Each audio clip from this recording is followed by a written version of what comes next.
Prem Solo Mahapati Mahadeva Ki Jai. Siddharam everybody and happy Guru Purnima to everybody. Somebody asked me why I saying Guru Purnima greetings to everybody. Because as I said last night, everybody. Every mommy, every daddy, aji, nani, all of these are gurus. These people teach and imbibe. It is not Pandit's day alone. Meaning to say, Baba is important, Baba give you guidance, Baba is help you, he is teacher, yes, but I and the Pandits are not the only one we celebrate today. Today is a day we worship the person who gives you the knowledge, and that could be more than one individual.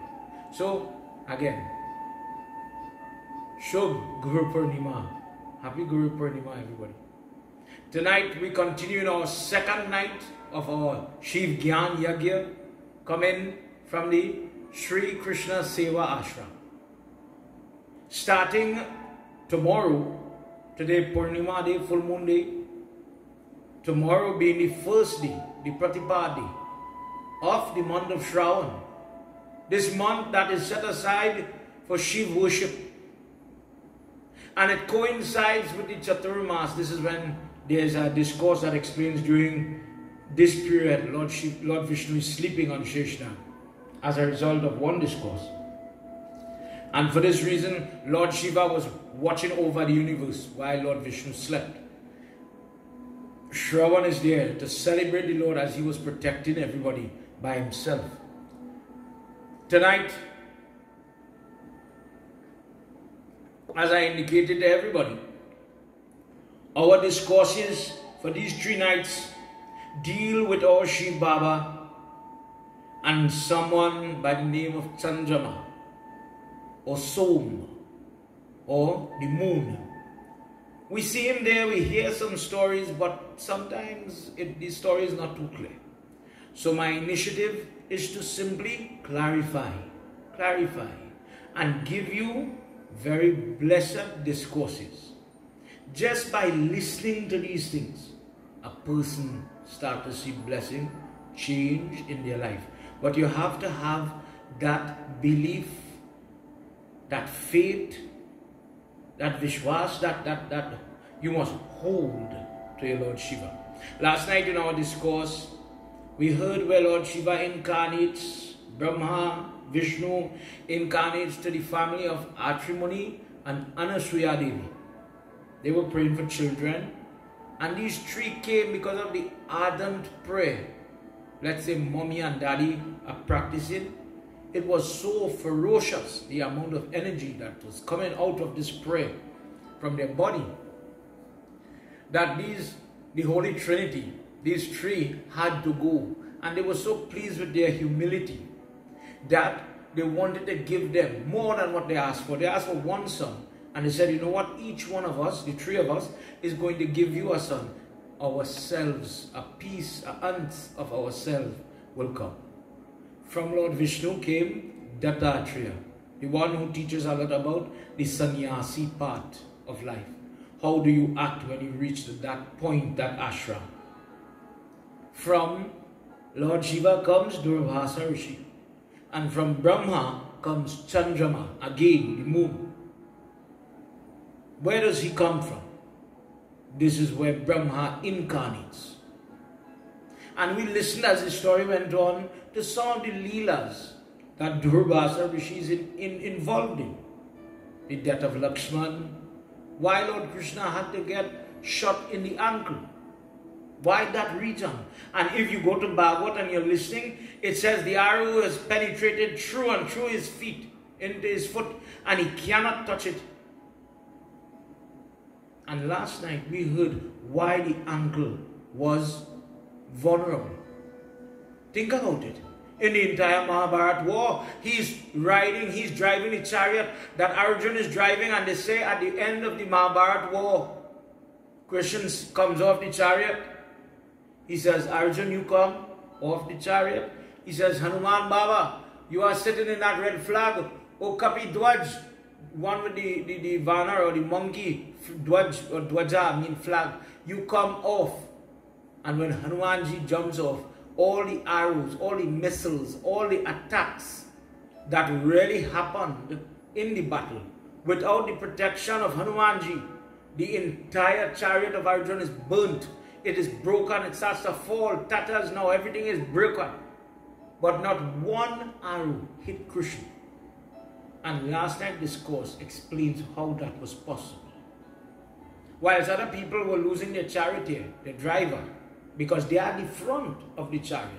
So if you miss the person inside, the king, for example, the charioteer is going to get it. But Krishna had the blessing of Lord Shiva in this form. We spoke about Draupadi and her interaction, and the blessings that came from her interaction with Durvasa Rishi. And we heard that Lord Shiva has incarnated in this form to test the dharma of a person.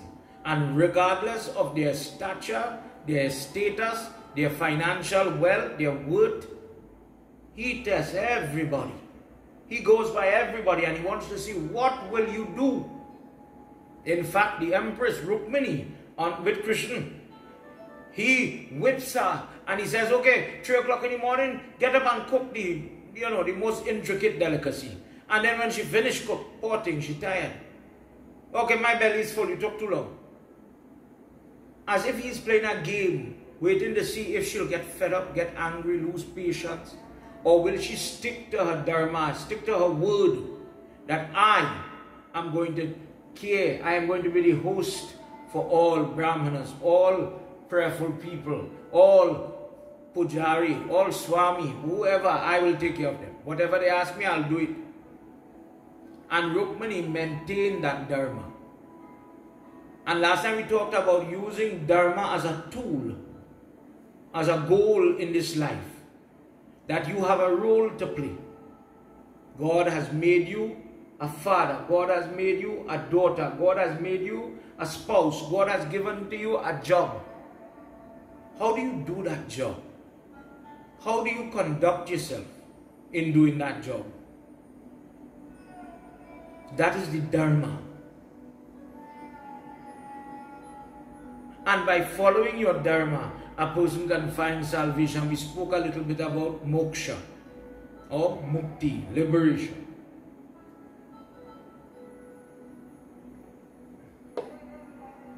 A wonderful discourse. Tonight, we continue along the road to understand the relationship as we make our way till tomorrow. On this Purnima night, it is so fitting. When I was planning what to read, on the full moon night, when the moon is so big in the sky, lighting up, if current cut, oh God, don't let me say that. I'm lucky with theater. I'm sorry, I didn't say that. Forgive me. I'm famous to lose current when I'm doing it. But the place gets dark. Do you remember as children how we used to enjoy the night light? If we ever had the opportunity to take a walk in the moonlight and just enjoy the night, it is as if the plant life, the insects come to life when this moon is glowing upon it. So we know definitely, an easier thought to put it in your mind. We know the ocean reacts when the moon is full. We know the same water in the beach starts to get rough and turbulent. And when the moon is in the new moon phase or about that time, the water somehow is very calm, docile. The chip or the little seashells, these little conch shells, these little animals, they work by the moon because they come to the surface only at a certain moon phase. Some people might call it season, but something is triggering that life cycle. Something is guiding them when to come up, when to do the necessary, when to change the shell. And in the animal kingdom, it has many examples of that. You and I are also affected by that moon. Tonight we want to talk a little bit about that. And as I had mentioned, for those of you in the Ashram group, last night I did put up the link. It is there on my Facebook page. If you would like to join with us so that when I'm teaching and sharing more and more information, in the WhatsApp group, the procedures. Tomorrow night we're talking about a procedure, how to do a certain puja that would benefit a lot of people. I would send out these things in the WhatsApp so that you can print it and you can have it and you'll be able to keep it. And it is a very, very simple way for Guru and Shishya to have a conversation, to ask a question. So the link is there, and I invite everybody to click and join the ashram if you have not done so. You want guidance. Everybody says, if only I knew these things, if only somebody had taught me these things. Life is still within the body. And this is the moment that God has destined for you to learn it now. The question is, are you going to utilize the opportunity? Or are you going to say, you know what? To listen hard. Watch how simple satsang comes. You don't have to dress, you don't have to drive, you don't have to go. Sitting in your home right now, looking at me on your television, or your phone, or on the repeat in YouTube and wherever. Satsang is coming to your house. And I hope you are using the opportunity to imbibe within yourself the goodness and the good things. Because one day, Lord Shiva is going to ask, I gave you the opportunity to just listen to my discourse. I gave you the opportunity to take part in looking at prayer, to sing along, to listen along. What did you do? Tonight, as you are viewing, as we are about to begin, as we enter into this Shipran Koti Rudra Samhita, chapter 14, as our conversation with these two people, the moon and Lord Shiva. On this full moon night, you're going to hear about the moon, what he did, and what he does to get help. And in it, we're going to talk a little bit about karma. Karma. In the Ashram's group, we were discussing, and I'm bringing it up again, as a Hindu, and I'm using that word because that is what we are accustomed saying, I'm a Hindu. Hindu simply means the people that lived in the Indus Valley, a place. A place. Hindu, you know, Sadhguru, the Swami from India, he did a video and he makes some statements that confused people. He says this is not a religion, but Sadhguru is working at a level, and sometimes the problem with listening to him is he doesn't explain it, he doesn't break it down the way, let's say, like a child to understand. So when he made this statement, a lot of people was confused by that. Why does he say that?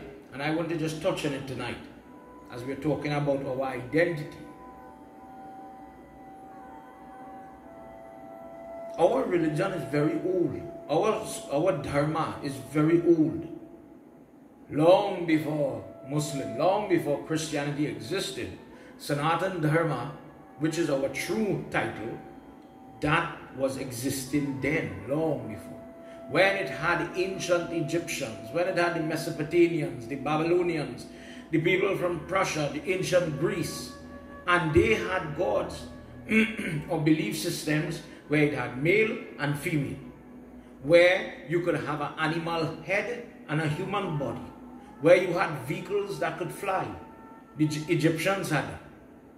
That was a time of, just as how we were in India building huge, miraculous structures without cranes and excavators, digging out mountains, carving hills and valleys in some places you wouldn't believe, building pillars that line up perfect. And in today's world, you have all the engineers and you have all the science, and sometimes the plaster wall, they can't get straight. But here now, people with no university education, before universities existed, not from plaster that you could rub but granite stone, sandstone, solid stone. These things exist till today. Ancient structures, sometimes they're excavated and you wonder, in my time in India, you wonder, how did they do that? The intricacies. When you go to the Meenakshi temple in South India and you see the towering structure and how they carved out Mother's different Leela. And it is so old. The Sumerian religion, the Mesopotamian religion, these things are very similar to our belief system. That there's a God of love, there's a God of war, there's a God of the sun. Just as we worship the sun, Egyptians, Sumerians, Mesopotamians, they did the same. And if you study the ancient religions, those ancient religions, our practices have survived the time where the Egyptian religion, ancient Egyptian religion, is not practiced. Mesopotamia is no longer named that. They have different names for those places. Invaders took and changed the face of Turkey, Jordan, all these different places. Absorbed culture, changed culture. But India maintained its Dharma and culture. The same sindoor, the same hardi that we offer now, the same haldi that we cook with, the same spices, the same dress, the same practices, they still exist till this day. Let's use one example. Today is Guru Purnima. Guru Purnima, the idea of Guru, Gurukul, and these things existed way back. And what is the whole history with Hindu? When there was nobody else, no other religion in Hindu, everybody was Sanatanis. What does Sanatan Dharma mean? At the end of every breath, Satya, truth, Sanatan, forever, the eternal Dharma, Ki Jai. We bow, we celebrate victory to this true, permanent principle that we live by. That is what it means. In the marriage certificate, Sanatanis Hindu is what we write. Hindu is saying, and this is what Satguru was saying, and I'm clarifying for our child tonight. When you identify, I'm a Hindu. Hindu means you live in the Indus Valley.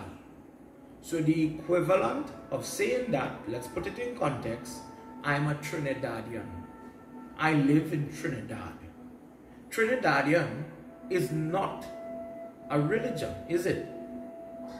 But when you get so accustomed calling yourself something, practice, make perfect, then if that is all you know, when you are small to adult, you will practice it. The identity, what was the problem? Other people, remember when Alexander the Great tried to invade India, he was stopped in India, he was destroyed in India. He could not penetrate the forces of India and their defense mechanism. So where are we going to invade? The people who live in the Indus Valley, the Hindus. The Hindus. Christianity means the follower of Christ. A Musliman, the follower of God in the form of Allah. But Hindu is just geography. Hindu means I live there. Hindustani, people of the land of Bharat. So, for the person who asks me, why did Satguru say that? This is why. This is what he means. It is really not a religion. Sanatan Dharma is so old that it was always there. And this is what I was asking about. What, and I'm using the word again in inverted commas, what makes you a Sanatanist? What makes you a Hindu? Do you know? What are your core beliefs? Because when, let's say, we are at a primary school level in terms of understanding Hinduism, I know my little puja, but when we're talking about Sam, Dham, Bhed and different technical concepts, I don't know it. And then people like Sadhguru and other Swamis might say something, and because you're not accustomed with the terms or the thoughts, it might confuse you. So tonight we want to touch on one concept of what makes you a Hindu. What makes you a Sanatanist? And I'm saying Hindu in inverted commas. Please understand that. What makes you, you? In these 3 nights, I'm trying to help you get to understand you a little bit. Tonight, we are going to touch on something called karma. Karma, we always hear that word. We banter about karma. But there are some other things, intricacies that we need to discuss a little bit. Let's enter into our discourse, and as our night progresses, we'll deal with it. Put your hands together, everybody. Let's begin with opening mantras.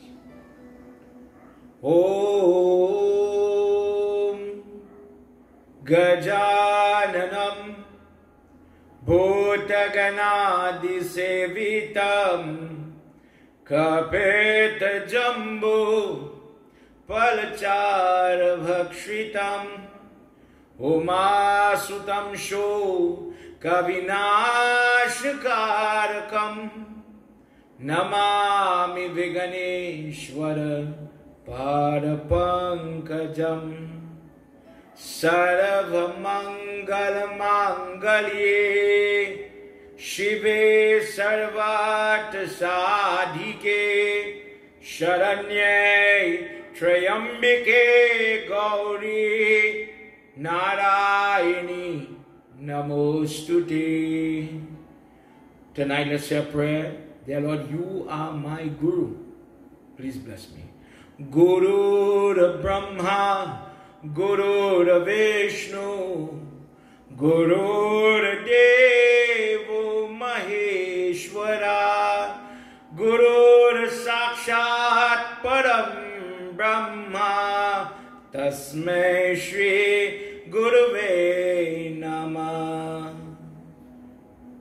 Omkaram Bindu Sanyuktam Nityam Dhyayanti Yoginaha Kamadam Mokshadam Chaiva Omkaraya Namo Nama. Umapati Mahadeva Ki Jai. Have you ever heard a discourse about the moon? We've heard one or two, I'm sure.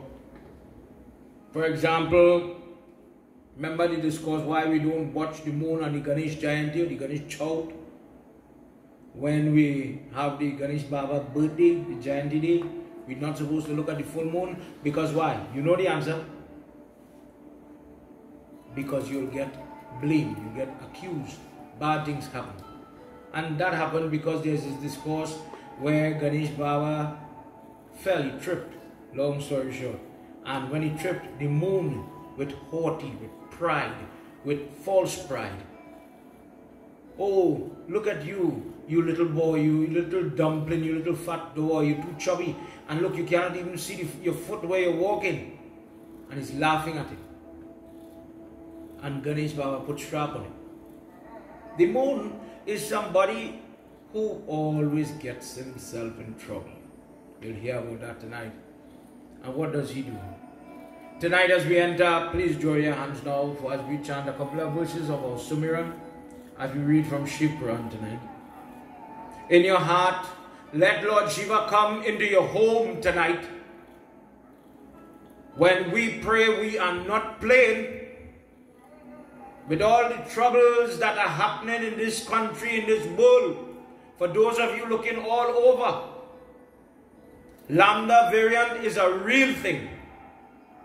And for all those devotees looking on from the United Kingdom, from South Africa, you know what you're facing. In Trinidad, we are living in a bubble. And unfortunately, the reality is coming quick.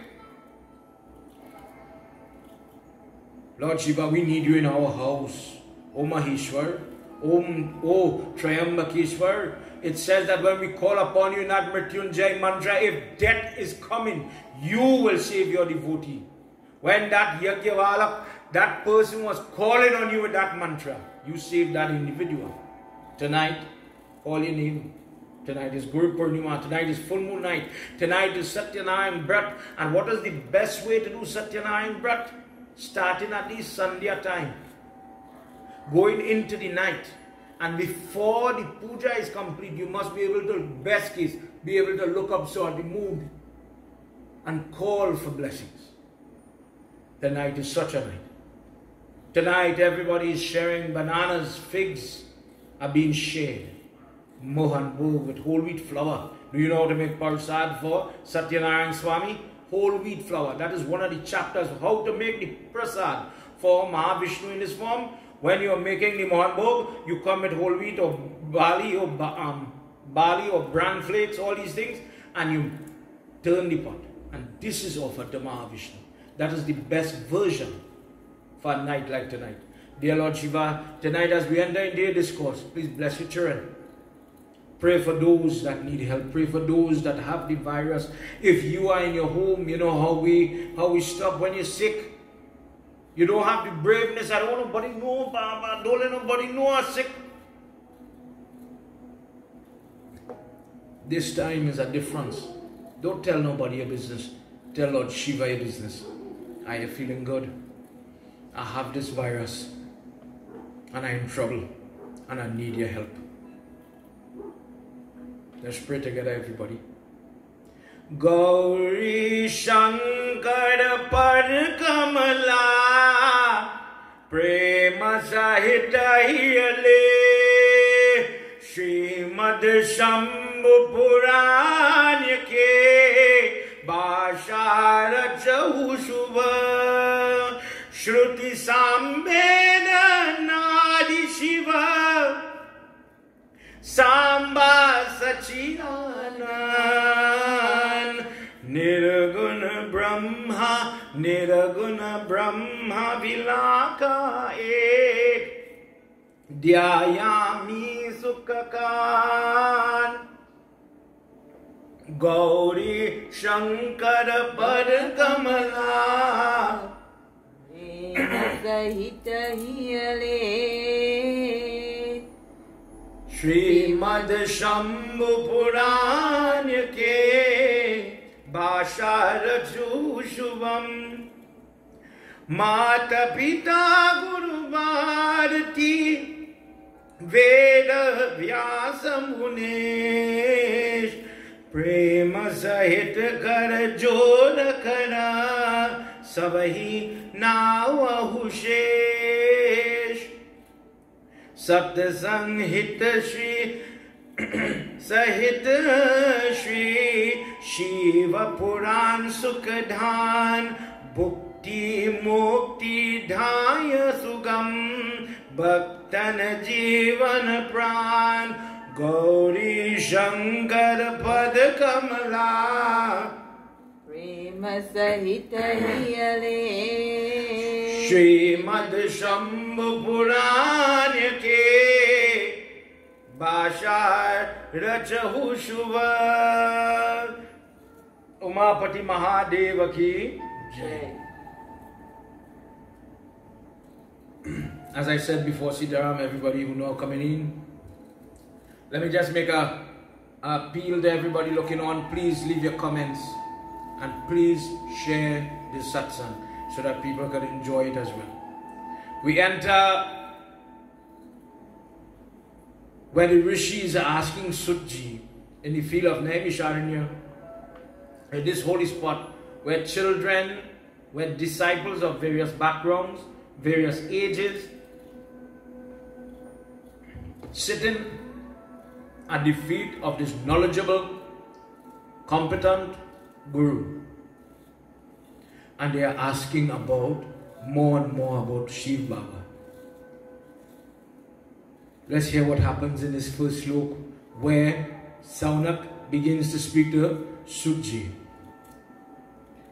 Jai Bhole Baba Tav Sharanam Jai Bhole Baba तव शरणम जय भोले बाबा तव शरणम जय भोले बाबा तव शरणम जय सांब सदा शिव तव शरणम जय सांब सदा शिव तव शरणम ज्योतिषं चैवा लिंगानं महत्वं ये कथये यन्दूना उमापति च तथतेश बहुये सर्वायात श्रुतम जय भोले बाबा तव शरणम जय भोले बाबा तव शरणम जय भोले बाबा तव शरणम जय भोले बाबा तव शरणम जय सांब सदा शिव तव शरणम जय सांब सदा शिव तव शरणम शृणु विप्र व्यक्षयामि तं हृदये जन्नीये ततः संक्षेपातु यत बुद्धि महादेव गौरीश याति जय भोले बाबा तव शरणम जय भोले बाबा तव शरणम जय भोले बाबा तव शरणम जय भोले बाबा तव शरणम जय सांब सदा शिव तव शरणम जय सांब सदा शिव तव शरणम उमापति महादेव की जय. The rishis, the children, the disciples, they want to learn. They say, Guruji, you just finished a wonderful discourse. We understand that discourse you just gave. Tell us now about the glory, the greatness, and the history of the Jyotri Lingam of Lord Shiva. Guruji replies, O Shishya, O children, the genesis, the beginning of the Jyotri Lingam, the glory, I have heard from my Guru. And I am going to repeat the said thing to you now. Please remember. Remember also that the Jyotri Lingam is so potent, it is so glorious, it is so great, they are so great, that it would take hundreds of years to describe all that a person can accomplish by hearing about them, seeing them, witnessing them, touching them, offering to them, praying in front of them. There are so many things that are possible that it would take so much time. Permit me to give you the history of the Jyotri Lingam and what could happen if a person utilized this knowledge. He says, let us begin at the first Jyotri Lingam, the oldest of all. He says the first, the oldest, the most senior Jyotri Lingam that exists is that one that is called Somnath. Somnath. There are 12 Jyotri Lingam. There are many types of lingam. There are many man-made lingams. But Jyotri Lingams, as you will hear, have to do where Lord Shiva says, I will remain in this spot. And he transforms from the living, breathing Lord Shiva, based on our text, into solid lingam that exists till today, from time immemorial, from long, long ago. These places still exist today. Somnath, Jyotri Lingam, Rameshwaram, and all these others have a discourse where he is consecrated and he is worshipped for various reasons. Please listen to the glory of Somnath. He says, O Rishis, the moon, Som, he got married to various daughters of Daksh. Daksh is the father-in-law. Daksh Prajapati is the father-in-law of Lord Shiva when he is married to Sati Mata. Daksh is also the son of Brahma, and he had many daughters, and he got them married to individuals so that they would propagate life. Different munis, different devatas, etc. And when it came to Chandrama, he married 27 of his daughters to this individual. Now it sounds funny to say 27, but the truth is, it is symbolic. Because in the Patra, there are 27 stars.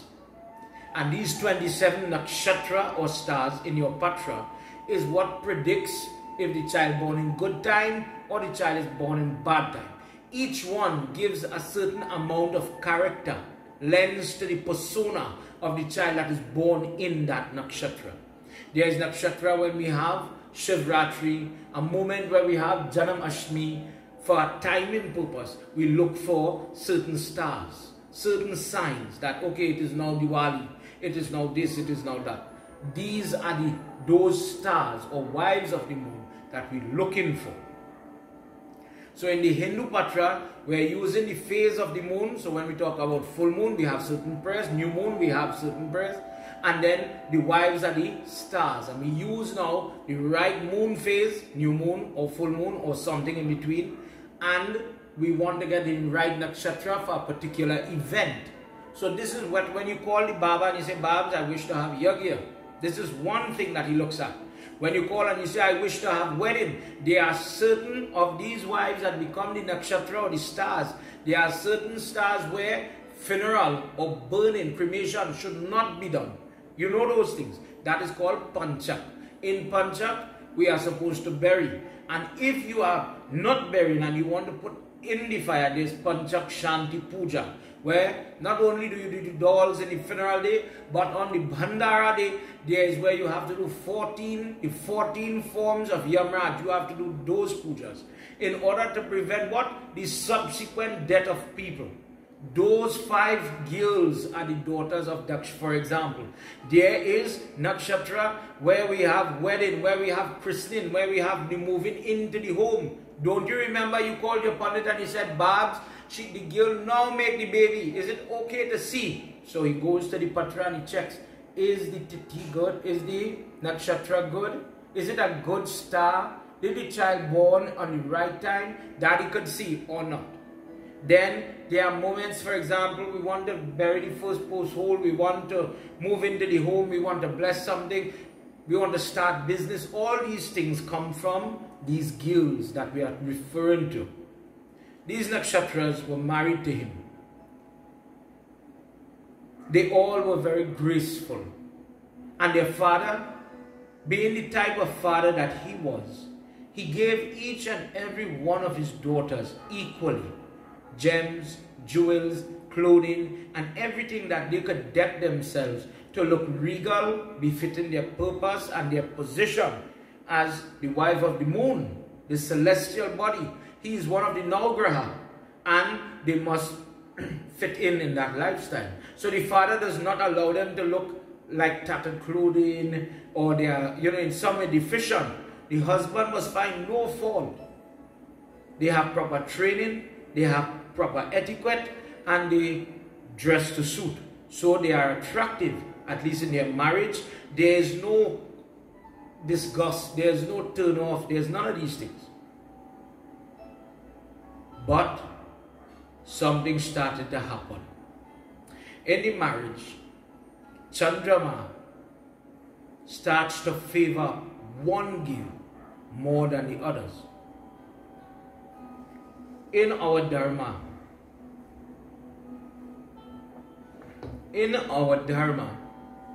when we have the Vivasanskar, there's a vow that says, you are the girl is saying, you are my God in our home, you will be our God. You must act accordingly. And in one of the texts, it says that a husband is responsible for the happiness of the Dulhan. There is something called the Jaya Home, a Havan that is done in the wedding ceremony when the girl comes from this side of the baby. Let's say the boy sitting here, this side of the baby, and she comes on this side here. Still on the right hand side. But the boy has to do this Havan with sweet rice, and he begs for forgiveness because he is going to cause pain, trials, tribulation, physical pain, body pain in this girl's life. Because what? He wants a wife. She has to leave her father's house and come into this house. She has to go through belly pain, honeymoon time. She has to go through belly pain, making baby time, different things, pain. And all because the boy wants a wife. So rather than carry what? The karma of the pain the girl is going through, the boy says, I am offering hawan, praschit. I am asking for forgiveness in doing my duty in coming into the second ashram. The second ashram is grihasti, meaning family life, householder life. It is time now to focus on my family unit. And in focusing on your family unit, a young man must be reminded that he is responsible for the happiness and the upkeep of his wife. In today's world, we are bombarded as pundits with calls, private calls, where women are in a marriage and they don't know what's going on. I got married to a man, but now he's acting like a little boy Baba. He does not want to eat from my food when I cook. He's only running by his mother. He does not concern himself with if I have food or whatever I need. He's only concerned with his father and mother and so on. And it's a tough decision, because when you speak to the boy, Baba, I'm not doing anything wrong. I am caring for my mother and my father. They are my first guru. That is what we are taught. And if you don't understand the concepts of Hinduism, you will get confused in your role. And this is why I'm talking about it tonight. Because this husband is about to make a mistake. Remember in the wedding, and this is why we do the wedding in the proper way. If you are getting married and you're thinking of doing a shortcut, please listen, these things have a purpose. There is merit behind these practices. It does work.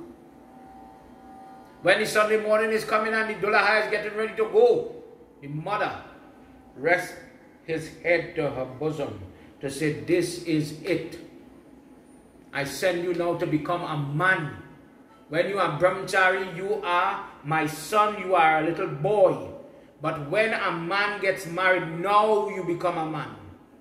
Now you have to be responsible. Now you know what is good and bad in that same love. You're the second Sahani Rat all the time. Now you're married. Now you will know the difficult decisions that you have to make. The tough decisions. And in our dharma, a husband has to be a husband. Your priority is not the friends. Your priority, you love your mother, you love your father. Baba say no. But it does not come at the expense of your wife and children. You don't neglect them to go and help other people. Then you are neglecting your duty as a husband. Remember, Bhagavad Gita says, do your duty, do your dharma, and you will find liberation. If God makes you a husband, that is parabdha karma. Tonight I'm just speaking to the husband because of the discourse. In your past life you were very good, and in this life God bless you, find somebody and you're married and you had that wonderful moment of seeing and meeting and getting in love and married. Not everybody have that. Now you have that person. What are you going to do? Neglect and hurt that individual? In today's world, and I'm saying it here because it's going to happen. Let's read the verse and then I'll see. Of the 27 nakshatra wives, Rohini is the baby. She's the youngest one of all these sisters. And she's described to be very attractive. And she gains the favor of the husband more than the others. And the other sisters, the other wives, are wondering, what did I do wrong? Where did I go wrong? Am I not attractive? Am I not dressing good? Am I not hygiene-wise not good for my husband? What is the wrong? What do? They go to their father. After trying, and they talking and they talk and they talk and they plead with the husband. He's not listening. He's not listening. The moon, he's a macho man. He knows what he's doing. Shut up. Leave me alone. I will do what I want. break every dharmic principle. Every vow he made, he's breaking it. They go to their father. And the father, it says, he begins to feel very painful and panic to hear the troubles that the daughters are going through. But you see, karma comes to play here again. One day the young husband that is feeling he is the village ram and he is going by this house and that house and he can woo everybody. One day that husband will become somebody's daddy. One day God will put it so that you will have a little girl and you will not want the same treatment to be meted out to that child. How many people think about that is a different story. Chandra is not studying this. He's not studying consequence. He's enjoying life. In Puranas tonight, concepts again, Puranic concepts of talking to somebody, dealing with a problem. There are 4 terms that are coming out of Rama and coming out of the Puranas predominantly that explain. When you hear in a discourse, you hear somebody get shot, but then we're supposed to be non-violent. But did this be giving shrap? Listen, how do you get across to somebody, child or adult alike? Sam, Dham, Bhed, Dand. 4 concepts that Hindus follow. Sam is just wise advice. If you study, let's pretend a teacher speaking to a student, Guru Purnima. Study a book and you'll pass the exam. Study your book and you'll pass the exam. A simple, very wise instruction, a piece of advice, very straightforward, no explanation. One-liner, easy. And somebody will take that and understand what Miss or Sir has said and get it done. But then there are some people, well, yeah, and they ignore. Then, Dham. And the order sometimes could be mixed up. But we start at Sam and we end at Dand. Dham comes. Dham is bribe. Bribe. You hear it with parents. Babe, if you pass the exam, you'll get a good job. When you get a job, you'll get plenty of money. If you want money, you have to pass the exam. If you pass the exam, I could buy the PlayStation. Bribery. Bribery. We do it in prayers. Mother, today I come to offer you flowers, Saraswati Mata, and because I offer you the flowers, you can bless me and pass SCA exam, please. Think about to be barter with God in some ways. Bhed. Bhed is when the person is going again. You pull the person, you have a intervention, they might say, in the counseling world. You continue to make the mistake. You're not studying your book. Teachers call parents in, we need to have a meeting, we need to have an intervention, we need to have Bhed. Bhed is when we sit down to talk a little wisdom. Listen, you need to understand. At the current rate you're going to get kicked off the football team. You will not be able to play and your future is looking very dim. You will not get the passes if you continue on the road you're going. You will lose everything. The police sometimes call the boyfriend on the phone. Listen, if you continue with this behavior, you're going to get locked up. You are being psychotic right now. Stop it. Stop harassing that young lady. Stop being a psycho. Stop calling and calling and calling and calling. They don't want to talk to you. Give them space. Bhed.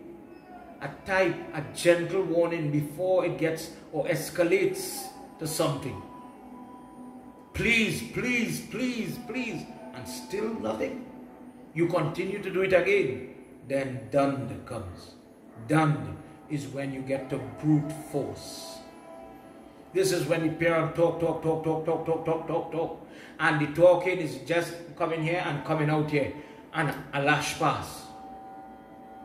This is where Krsna is in the chariot with Arjun. And if you know your Mahabharata, if you know Ramayana, when Sri Ram is about to destroy Ravan, how is Ram, Vishnu incarnate, going to kill?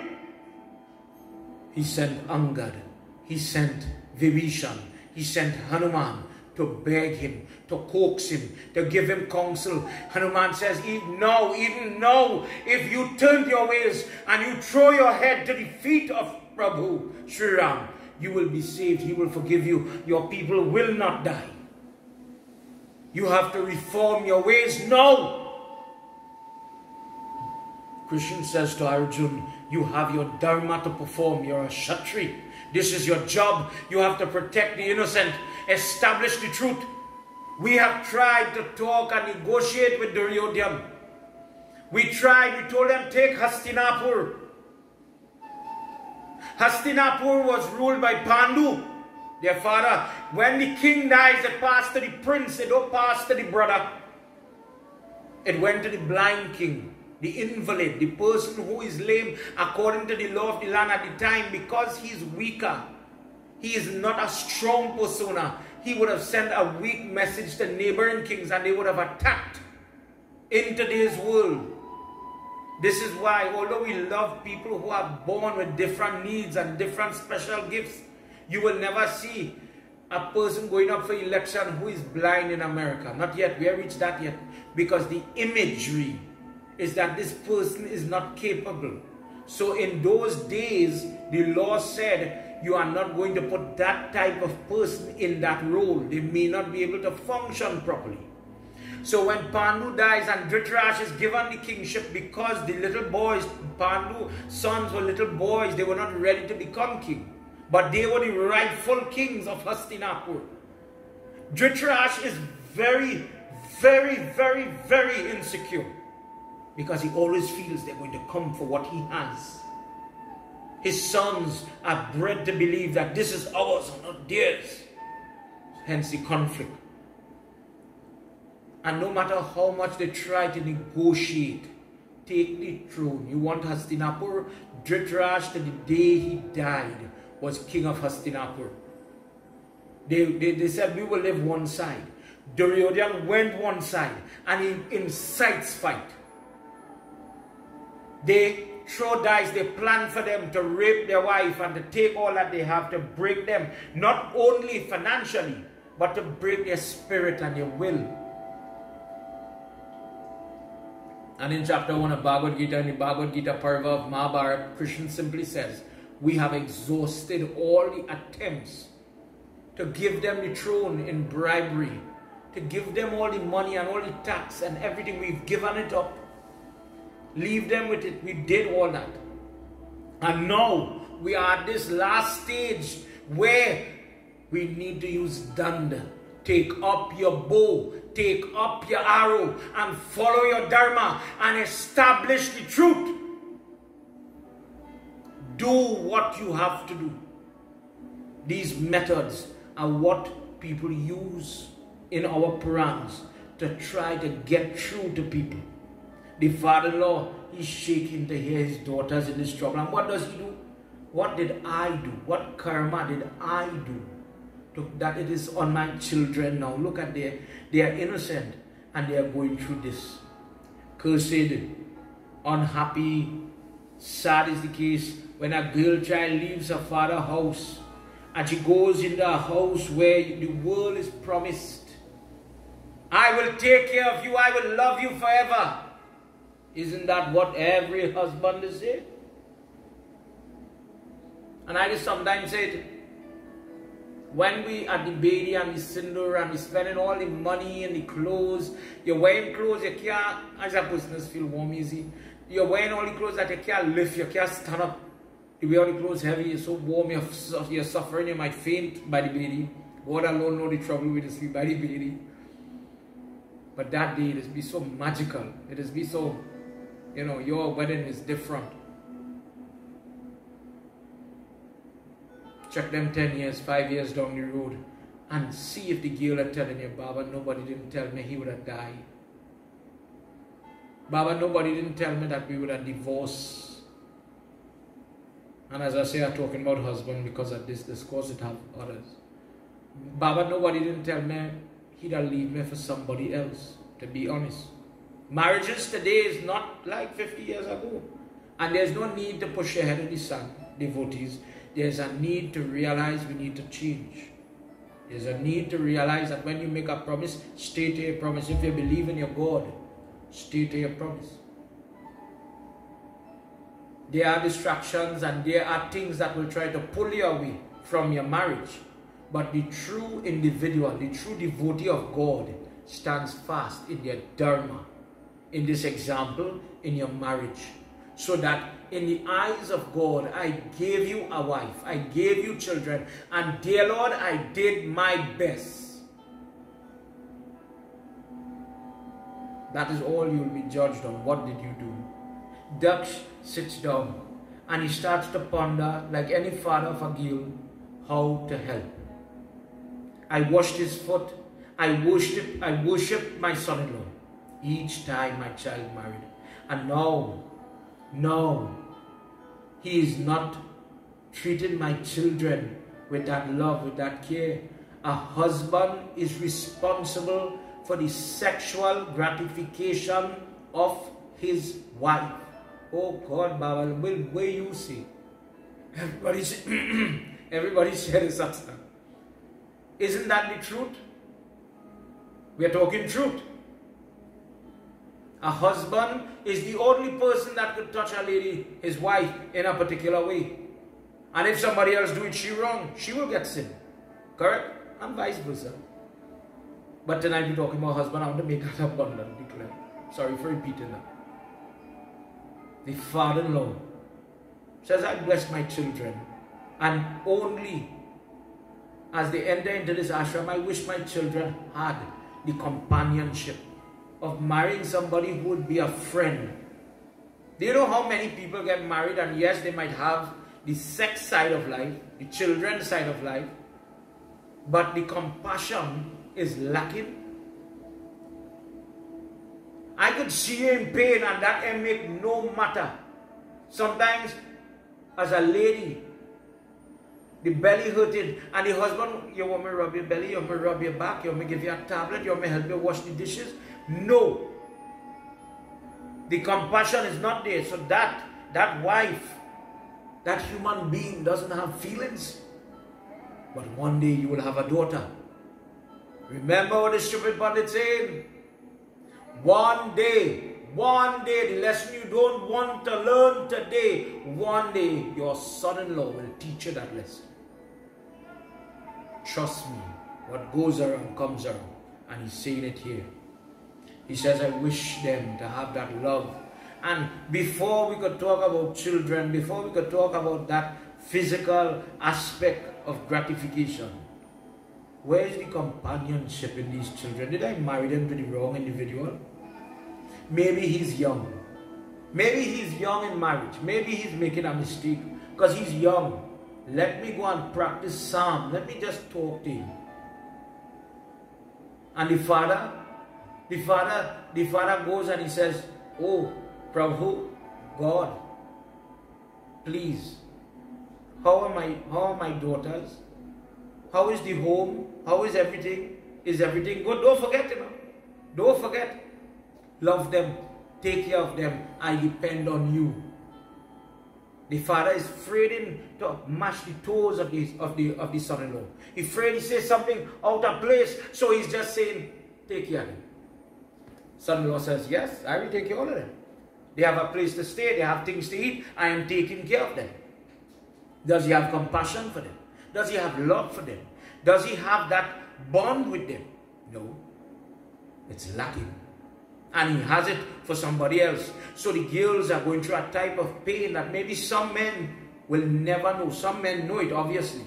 If somebody has cheated you in your marriage, you know what I'm talking about. Unfortunately, you know the pain. Here now, one lady has to know it is not a stranger, but my sister who is pulling the favor, pulling the comfort of my husband, the smile, the joy. What are we talking about? Imagine. I remember when me and Priya, up to now, I always say, one thing I feel very proud about my wife, she could cook very well. And when friends or family, forget pundit role now, just a normal, husband having people over, we always cook and we do cooking together. And I've learned that that is one of our activities, especially in the lockdown. And when I remember I had already proposed and we were waiting for wedding to come. She used to bake and cook, and I used to feel proud because I come home from my sister and hey, look, she make this, look, she make that. I'd taken it to work in them days. I was in the labs, and all the co-workers, he was proud, he was happy. And she would always say she's very happy to see me happy. To make something he liked, to make something, the way, or when you want something, to feel in something to eat. And that was a joy. That was one way of this bond building till this day. She just do it. But imagine now, for some people, and this is their existence, this is the reality. Some people, you're cooking your best, you're trying your best, you're doing your best, and the other person numb. You color your hair, you comb your hair, you do whatever you do, to just get a little compliment, a little attention. And it is as if the person is numb. And you will hear people say, are you gay? Talking straight, everybody, know what I mean. Do you have somebody else? Do you hate me? Nothing I cook, good. Nothing I wear, good. Nothing I do, good. What type of karma this woman have that I have to live every day in a trap where I am being insulted, hurted, and I have to keep the tears inside because if I say anything, I am nagging. Oh, you're always talking. That is the reality for some people. These girls are going through the same. Because the husband finds a loophole. Oh, you have roti, you have rice, I am doing my part. You're safe, I'm making sure nobody has teeth here. Look, you have gold around your neck, you have credit card in your wallet. So because you have money, shut your mouth. Don't say you need love in your marriage. Don't say that. Don't expect that you have a credit card. And money solves everything. Pitiful are fools like that. Because one day, God will bless you with a daughter. Remember what I'm saying. The Devi Hinduism preaches that you respect the Lakshmi in your house. The day you get married, big whoop. We have to get home. The limo have to reach home before 6 o'clock, Baba. Lakshmi have to come in the house. Lakshmi have to come in the house so you can kick she for the rest of your life. That is what we married for. For every lady who watching here tonight, learn to talk. So young girls that going through it, they won't stay quiet. The first step is Psalm. Talk. Talk. Say something. Talk in your marriage. Bride. Learn to maintain yourself. Nothing is wrong if we maintain we figure. Nothing is wrong if we color the hair and we try to fix ourselves so that you entice the husband. Nothing is wrong. Nothing is wrong. We try to get a counselor when it's going too far before we divorce, before we hit, before we separate, before we leave the marriage. Before we go outside the marriage, we talk to a counselor, we talk to a pundit, we talk to an elder, we talk to somebody. And the done is when the blow hit, when you realize, oh God, I lost you. I lost you. That lash, some people never recover from it. In your marriage, the first thing that Hindus talk about is to talk. No way. It says be docile, be a doormat, be like the dog in the yard. That you could be kicked. You know the dog, why I say the dog? Because people who love dog will tell me about talking dog. The dog is the creature that today you kick him in the belly. Kick hard. Wickedness. Kick hard to hurt this animal. The dog will whimper and bawl. But go tomorrow and call puppy. And the same dog will wag his tail. And he's a good dog when he comes.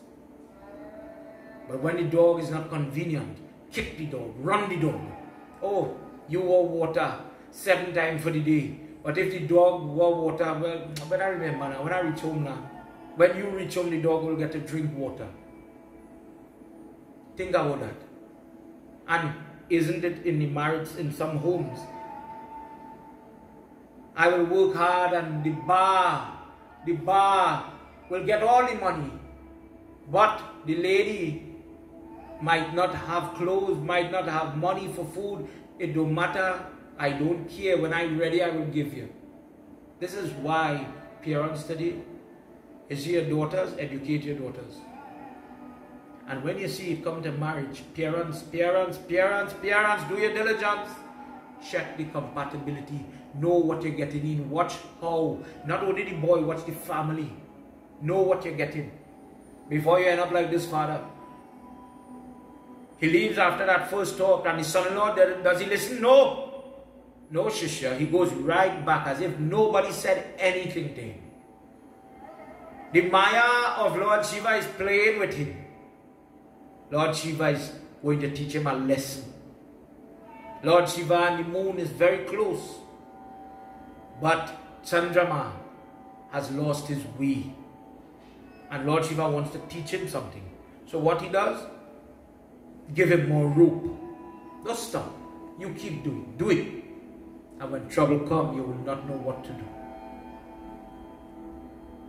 Then they went back, the girls, it happens again. They realize that now he does not even look for them. He does not want to talk to them. Chandrama, the moon, he does not want to go and look for his wives. He will not even inquire, are you all good? Are you safe? Are you what? Now he's not even talking to them. They go back to their father.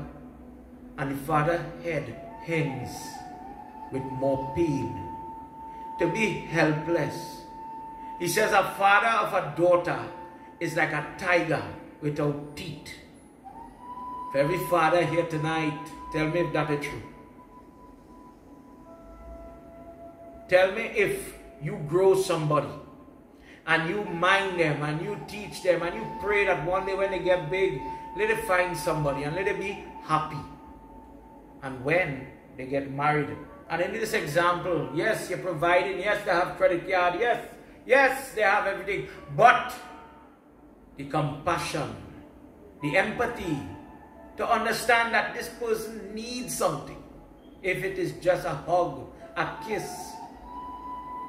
To be a husband from a sexual perspective, to be a husband. How will a father-in-law tell a son-in-law about that? Son, you need to buck up. Son, you need to do your homework. Son, you need to stop drinking and tend to your wife. That is part of marriage, son. How a father-in-law will tell them that, earlier? Daksh goes and he tries to bribe Dham. He says, son, look, I bring in food. Look, I bring in gems. Look, I bring gift. I bring gift for you. You're going to love them. And remember, we love you, son. We love you, son-in-law. We love you. Take this, take that, take the other. Dham. You're trying. You're trying. As a Hindu, you are trying to inspire. Maybe you feel the greed, the gluttony in the person at the heart is not where your heart is. Maybe this person needs to train. They need to come up. And what happens from the time they start to reform? You see a certain amount of gratitude from the girl. The girl is so happy. You change, you love me now. You're learning to treat me good. I will treat you even better. The father-in-law, everybody, oh Lord, they cut in coconut, they cut in breadfruit, you know how we this operate. The father-in-law, I want nothing from his son-in-law. Oh, father, don't. My father-in-law. If my father-in-law come, God bless him and God bless my mother-in-law. If they have to come here, if the man bring papers, if the man bring coconut, if he pick peas, oh God, always bringing something. I guess it is the inherent bribe. And when you bribe and you love, oh God, this man always treating me with love. Oh God, you learn to love. You learn to if I did not love my wife, I had to love Shiva, my father-in-law. So much so that when one day the father-in-law in your life dies, remember this. The boy will always offer turban on behalf of his father-in-law. Because on the day of the wedding, the father-in-law is the one who does the major step in the Kanyadan. the father. The girl grows up into the custody of the father. She's born into the father's surname. And then Dharma says she's transferred into the family or the Dharma of the husband. He gets his surname. And one day, maybe husband might pass away. The son is the caretaker of the mother. The lady, she's always in that chain of care. So the boy is always grateful. The right husband, always grateful to his father-in-law because of this girl he got. Prem se bolo Shri Adi Shakti Mata ki Jai. He does not still listen. He takes all he gives and he talks and he laughs and everything. Then they practice bed. They have a severe conversation and listen to what Daksh tells him.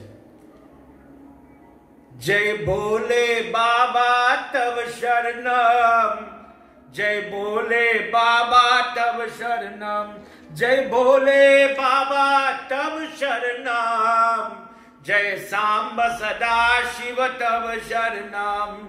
Shrunuyantam Chandraye Yan Purava Pratiteto Bahuye Maya. Namunita Tvayayam se Shrap Shrap Ye Shama Ye Bhava. Jai Bole Baba Tav Sharanam. Jai Bole Baba Tav Sharanam. Jai Bole Baba Tav Sharanam. Jai Samba Sada Shiva Tav Sharanam. Jai Samba Sada Shiva Tav Sharanam. Now the father intervening. Let me say like the psychiatrist, the psychologist, the counselor, the pundit. That role now, it's getting serious, it's getting bad. Tears are coming from both sides. Anguish. That, we reached to that. The father comes and trembling now with tears, both for pain and for anger. He says, oh Chandrama, not son anymore. You listen to me. I have made several requests to you about being constant in your duties as a son-in-law, as a husband to my children. You do not know the value of my girl children clearly. As a husband, your dharma is to be fair and to be faithful. But you are coming close to destruction. Careful, I will not spare you. Chandra does not reply, but leaves. And that makes it worse. Listening to the threat, the pride, the false pride in this individual still does not see the wrong. When Hanuman goes and he begs Ravan, when Angad goes and he begs Ravan, Angad says, you and my father were friends, Bali. Please bow to Sri Ram, give him back his wife and give up this and save your sons. Your family is going to be destroyed. And no matter what they begged him, no matter what they employed, you did not see the wrong in your ways. And I'm speaking tonight to all on this Guru Purnima. I'm speaking to all the husbands and wives by extension, but husbands because of the discourse. See the wrong, heed the warning, and save yourself the pain.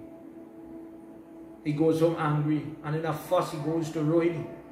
And he tells, who is he to talk to me? Who is that individual to tell me what to do? I am the moon. I shine upon the earth. I have so much power. I could do what I want. And he continues to do it. And in a short time, the father-in-law comes to look for him again. And this time, he says, I, practicing done, lash, I defend my girl children. It is time for you to pay. You don't want to stop, you're going to pay the consequence of your actions. No, you're going to have consumption. Consumption is an older word to describe something like tuberculosis. Long breathing, type infection. You can't shine, when you can't get air, like let's say COVID, your body weak. And he started to lose, immediately lost his complexion. He started to lose his luster. He started to drain. The entire cosmos now, without the moon to maintain certain things in balance, the magnetic pull everything starts to go haywire. All the devatas, Indra, knowing that he has lost one of the planets, they run quickly to Brahma. Dear Lord, what is causing this trouble? It is as if the waters on the earth, the waves don't know which way to go then. Put it so. They don't know if to be rough or if to be calm. Different things are happening out of sync. The nature, something has happened and it is causing trouble. Brahma says, my son Daksh has pronounced a curse on the moon, and Chandrama is suffering right now for his deeds. Karma is that belief, that Hindu belief, that how you do is so you get. If there is no karma, like in other religions, like in Christianity, if we do comparative study, God has created man in his likeness, perfection. But have you ever spoken to a parent who has a child that is born blind or differently abled in some way or the other? Autistic? You know the song all like to dance to, Gunga Gana. Gunga means they can't talk. God, why did my child have to be like this? We live in an era where parents are living to see their children die. In India, when the Delta Plus variant, Delta Plus, Delta Double Plus, Delta Plus hit various parts of that UP area, that area, when you get it, it's not like what we were hearing about in America with the Alpha variant. The Delta variant, you got it, you got exposed it, let's say a relative had it, and checked 4 hours. And people would just collapse and die. People were talking about, I lost my mother, my father, my wife, my kids, this one, that one. Mass death in our family. Why did God allow that to happen to me? And Sadhguru did talk about it, and I'm referring to the questions again. He says, you are in charge of your destiny. You know, sometimes we think about, again, last night I spoke about, in other religions, they talk about the devil, and the devil busy, and the devil do that. Like bad things are caused by the devil, and good things are caused by God. But as we are hearing, punishment comes from God too. Blessings come from God too. And how are you in charge of your destiny? The law of karma. Let me just, for example, before we continue here, jump across to Prit Manjali in Garuda Puranam, reading from chapter 5. Just to give 1 or 2 examples of karma. When Lord Vishnu is speaking to Garuji, when a person abandons their own husband or wife, runs after another person, in their next life I take the soul out of that human and I put the soul into a fox. Or, you know, in Trinidad we have house lizard. Remember, long ago we used to see plenty house lizard. That is the male. If he doesn't. If it's a female, you are born as a female snake. The person who hates today's Guru Purnima. So everybody, my phone, you know how much message and call and everything. I was in prayers and doing puja and so on. So I didn't get to talk to a lot of people. But the love was there. Hear this one. These examples. The person who hates their mother, the person who hates their father, the person who hates their teacher, the person who quarrels, loves to cause quarrels with sister and brother, in their next life, I take the soul out of that person's body at the time of death. And when it is time for them to come upon the earth, I put them as the fetus in the womb, and miscarriage will happen. Somebody might abort the pregnancy. For 1,000 births, the person is in the womb, and they're growing, they're growing, they're growing. And the person does not have the karma to come into the world to offer flowers by Shiva. But all the pain, all the suffering that the soul goes through from our text, it is described in the womb, in this state where they just want to come out, they want to be free. This person is trapped in a cycle because of that hatred for the gurus, hatred for sister and brother. Because they deviate from that karma. They deviate from that dharma that God made you a sister, be a good sister to your brother. God make you a brother, be a good brother to your sister. Do what your duty is and you will get salvation. But when you don't, you will get the damnation. This is the damnation part. Another example. The woman who abuses her mother-in-law, father-in-law, hit them, hurt them, harm them, bad talk them, beat them, and causes constant quarrel. Know that in your next life, God will take his soul out of your body and put you into the body of what? A leech. Because in this life, you have lived like, I could take the sun, I could take the name, maybe whatever money the people have, the tower, the best spot, whatever, I'll take. And likewise, because of that, in your next life, this is how you live. You will be born as a blood-sucking parasite. You are that now. In your next life, be the same thing. And what does the leech do? He has a fancy mouth. Imagine it flat like my finger. And he attaches to a hose, bows a hole here, and starts to suck the blood. That is how this animal lives. The person who embarrasses their spouse, it says here husband, but it applies to the wife as well. The person who scolds the spouse in public, in front of friends. Everybody makes mistakes. But husband and wife have to learn there's a time and place for an argument. Not in front of people. And I mean everybody has to learn that lesson. That is a lesson you learn and you grow in your marriage. And you wring your ears and you say, you know what, I really was wrong. I apologize. I'm not going to do it again. And there is the growth. That makes the growth. Not the fact that we don't make mistakes. We're perfect. We make mistakes. But are you going to learn from it? When you're young in marriage, you learn from it. You learn from that experience.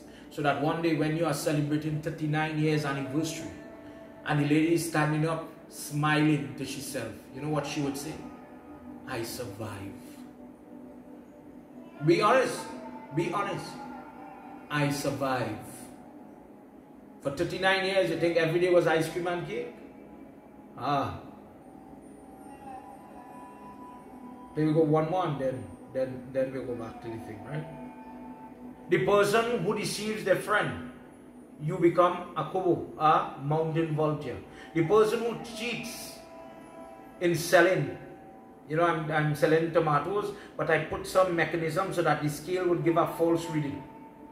That person, when everybody's sleeping in the night, you will be the owl. God will take your soul and put you into that bird. So whole night, and you're watching and scheming what you could get in the night, in the dark.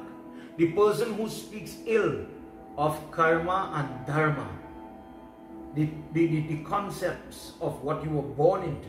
The person who bad talks and ill speaks, you know, there are those people who leave your dharma, leave the religion, and it is as if they find gold when they go somewhere else, but they never appreciated what they had in their first place. I would never say that a person goes to another religion, maybe they understand it and it works for them. That's fine. But it doesn't mean you have to condemn what you was. If you choose to do that, that's you. That is on you. If a goat could change to a dog, that's your choice, that's your thinking, it is your life, you are in charge of it. This is saying you are in charge because your actions will guide your future. And your present is guided from your past. Karma. Corrupt karma means from my past life, I am going to be a husband, a child, I'm going to have 10 fingers, 10 toes, etc. If I go to court and I give false evidence in your next life, don't worry, you will not have eyes. If I love to ill-speak people and tell lies, gossip, in your next life, don't worry, your tongue is not going to work. If I love to enjoy, I enjoy the gossip, I enjoy it. Don't worry, in your next life, the ears is not going to work. The accountability of this life. And it explains the differences between us. We could be born, we eat from the same pot, we come from the same place, but we are stark different. And what is that difference? The difference is because of the karma. And when you make mistakes like this, another night we'll discuss that. And this is what we're going to talk about with Chandrama. How do you ask for forgiveness? How do you ask for forgiveness? How do you get away from karma? In Gita he says you have to free yourself from the cycle of birth and death, birth and death, birth and death, birth and death. So if I went to court and I lie, if I steal by the tomato scale, in this one life, I hurt my sister, I hate my godfather. If I do all that in this life, it means I have to born as an owl, a leech, a this, a that. And there's 5 more births based on karma. And this is what we are saying. When you want to free yourself, do your duty, do it right. Do it good. And you will start to not incur karma. You will get liberation. You will get mukti. You will get freedom. Freedom from what? Having to come back and account. Well, you do bad, so you have to pay for it. But if you do good, you will go to mukti. You will go to join Lord Shiva, as it were. We'll continue. Don't worry. It's not to understand everything in one go, but understand karma. We come into a word that I want you to understand. Brahma says, let us go and beg Lord Shiva for help. When they go and they start to plot, they're talking to Mari Baba. Mari Baba says, I am aware of the situation, but oh Devtas, be aware of the misconduct of Chandra.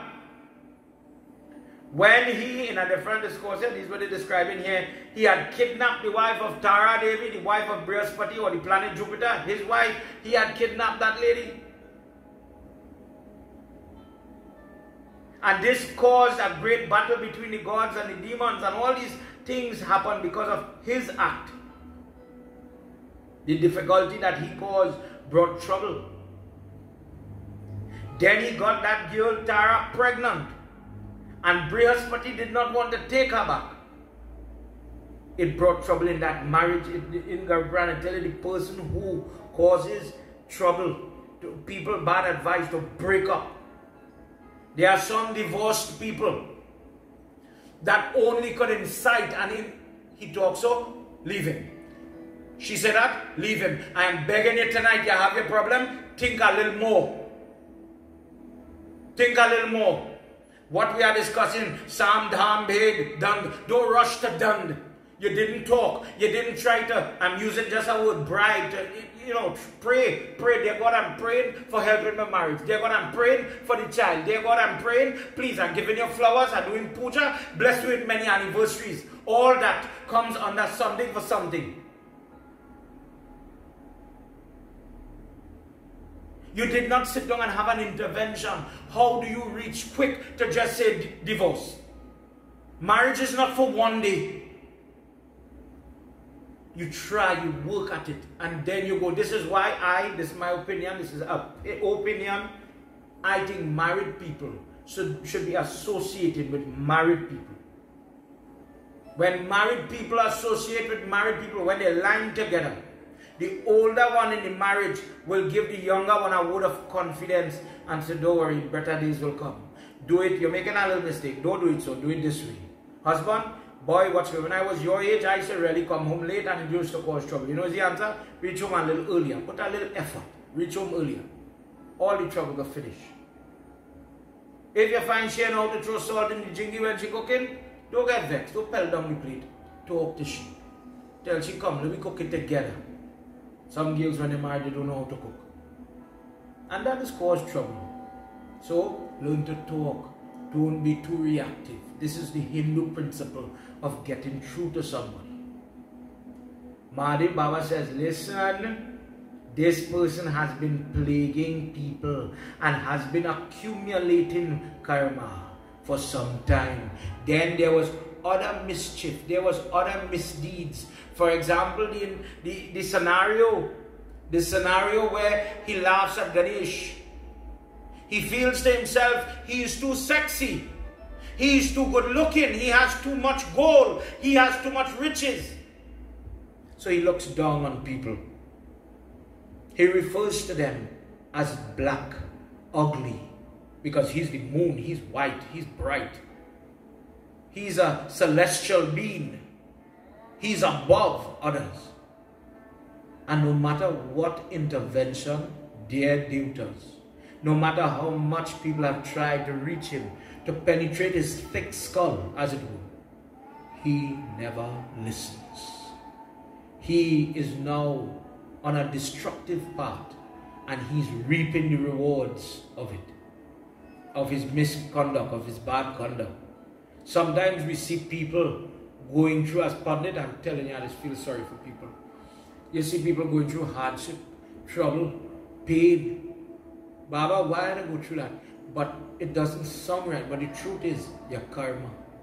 This is why when things going good, only listen to this stupid Pandit. When things going good, you pray harder. Dear God, keep it going good.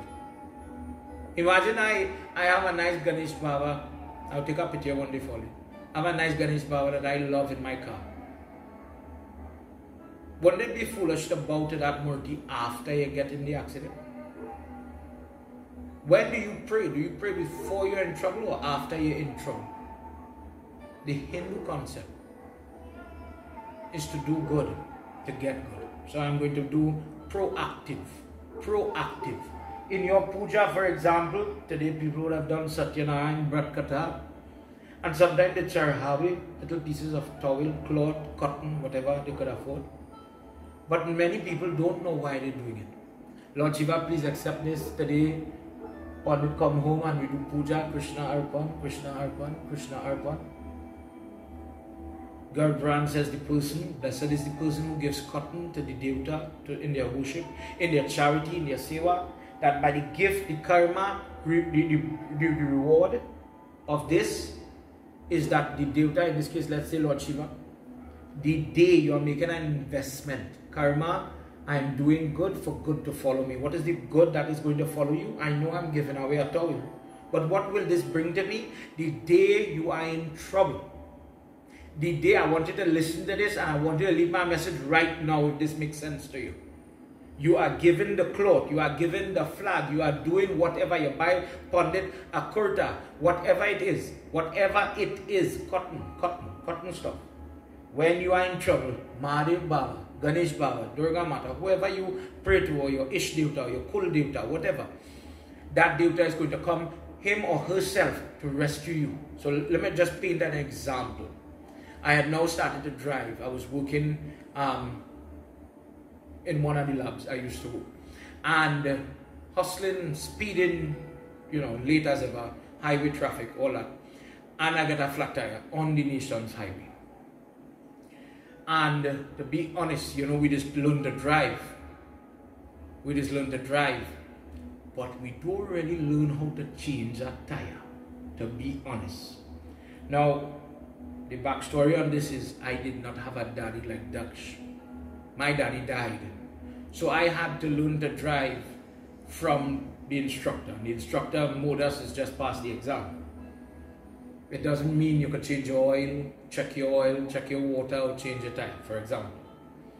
So I was panicking a little bit. You feel like pull on the car, pull aside. And I using myself in my example. I ain't talking about nobody. And in the moment, I didn't touch my Murti. He's right here. He's right here. I didn't touch him. I didn't think about him. Jump out the car, flabbergasted that later. And now this happened. What going to do? I am my tire and my shirt. Oh Lord, I had to bend down here now to change this tire. What this fat man going to do on this road? On this road.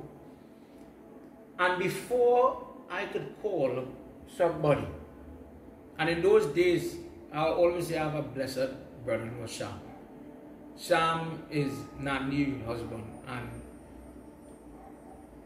he was my go-to person. The oil, what's wrong with this car? We're going to have a car, whatever. Anyhow. So before I could call Sham to say, hey, I'm in trouble, help me. Before I could think about God, help me. Somebody saw. They recognized the car, they saw me. And without asking for help, a car pulled up behind me and said, Pandit, you ain't know what to do there. From start to finish, move. Move. And an uncle, not no young person, uncle, kneel down on the side of the road, and God bless him. Break the knot, change it. I was very grateful. That ever happened to you? Ladies, you ever in trouble and help come from nowhere? You ain't know. I didn't ask God. I didn't tell nobody. Inside my heart, I was grieving for something. I needed help now. I needed a kind voice. I needed a little support. I needed something to happen. And God make it happen. Krsna. If you are doing puja for the Shravan, understand why. When you're putting up your flag, understand why. What's the value? When you're doing Kanyakumari Puja and you're giving the little girls a handkerchief or the pair of socks or whatever you could afford, understand why. I am making an investment that the day when trouble is coming, Prabhu, you come right there. You come to save me. When they were in Vrindavan and the water, Indra is sending rain. Krishna comes with that Govardhan Parvat and he says, I will save you, stand up by me. That is how God works. But you have to understand your role and his role. And it begins with you. If you do the right thing, that right karma is going to come back. And if you make the mistake, you have to know how to atone for it. Tingwa saying how to atone for it. Many people don't know what to do. Many people don't know how to fix the problem. Lord Shiva tells them, I can guide him, but there has to be a change. He is going to go through pain, the sickness. Do you know, Durga Mata in Devi Bhagavad says, I will give my children trouble, because if some people don't have trouble, they will never pray, they will never change, they will never grow. It have some men, my wife pregnant, you know, ladies always pick it, the womb dropping. And the mothers and the grandmothers, the naunias, they would rub and help the pain the girl going through. I remember my aunts telling me a long time, when father-in-law would say you can't go to a male doctor, a gynecologist, and you're pregnant, you're in trouble, but you can't go, you have to go by a woman doctor, for obvious reasons. Culture in those days. Culture nowadays, it have husband. Oh, we don't believe in rubbing, we don't believe in jarring, we don't believe in this, we don't believe in that. But you know nothing as a soon-to-be father, as a now-come husband. You know nothing, you are empty, you are void. You have no knowledge, so you have no faith in what you don't know. But now, when the baby born, and you see the value of Jari, you see the change, and you have the experience, oh, it actually works. The same man, the next time, God bless him, a child is coming. Go ahead, Jari. Go ahead, rub. You want me rub? He bring the coconut oil and all the different oil. Now he want to rub belly too. Because now you are a believer. Now you know the value. And this is why older people will always laugh at younger people. Younger people, as much as we get education, sometimes we talk about things we have no bearing. We have no experience in certain things. So you don't have vishwas, you don't have that faith, you don't have that belief that God could actually make a difference. An easy example. Jari, Tabich, and then let's go further. Praying. What are we doing puja for? What are you fasting for? Then think that is stupidness. These type of thoughts lead some people to change religion. That is semi-limiting. Because you never knew it. You are good Hindu in the first place. I know people who have migrated from one dharma to a different place. And the question you have to ask, were you a good Hindu in the first place? No? Alright. Hush. Hush. You want to bad talk Hinduism? Hush. You didn't understand it then, you don't understand it now. Let me agree. But blessed is the person who is fighting in this life to learn. But there's a way to learn. And this is what Chandrama is learning. Humility. Because when you want to play, you are the roaring tiger.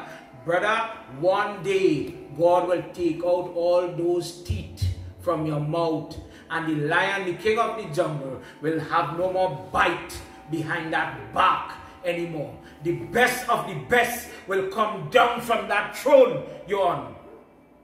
Gurpran says the sinner becomes like the helpless dog in the house, no longer ferocious, no longer barking, no longer biting.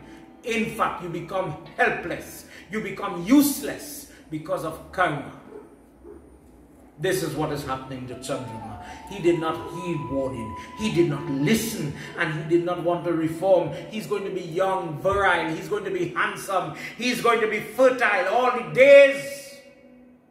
But one day, every mechanic will tell you, the best of the best car, you could be who, you could be sports car, what name your brand you have. You don't maintain that oil, you don't change the oil, you don't maintain the vehicle or the machine will break down.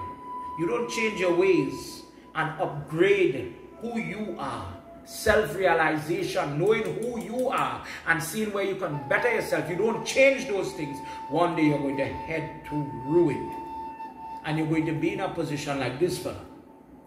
Sickness and death will make you humble. Shiva says he's going to drag and he's going to learn his lesson. So Daksh says this consumption is going to cause you to lose your luster. And if we look at the Patra, from tomorrow night the moon is going to get, the day after full moon, is going to get less and less bright.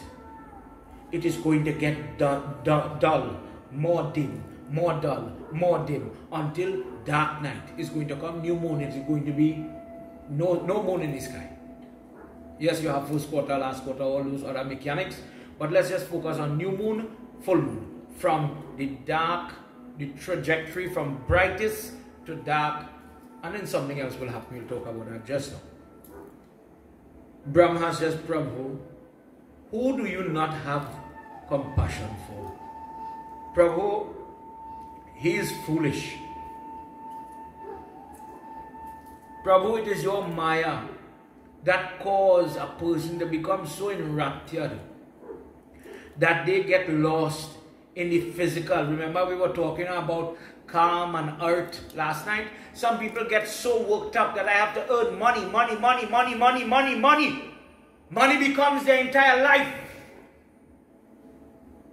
And when they don't take the time to teach their children, for example, father never have time to offer tarpan for Pitra Paksh. But one day, when the father getting ready to die and go, he says, son, you go offer the tarpan, you go do my final rites. The son says to him, you never did for your father. You was always working. You never took the time to show me how to do it. You want me to do it now? How? I can't do what I don't know. When we are doing all the Anat Prashana Sanskar, where we're feeding the child for the first time, the father is the one, when the child is born, the father says, whether in the hospital room or wherever, he sees the child for the first time and he gets that blessing. He says, I will take up the role of being guru, of being the teacher, the example, and I will show you, I will hold your hand and walk you into righteousness, walk you into school. I will walk you into the doctor office and lead you into the good things, and I will lead you by example. So the father, for example, is not the person now, no longer, it is not his job to offer the tarpan and the shrad and all these things. No, it's true. It is the next, in this example, the son, the male. It is now his onus, the responsibility left for the son, but the father have to teach him. So the father becomes the teacher, the guru. And this is how father is guru.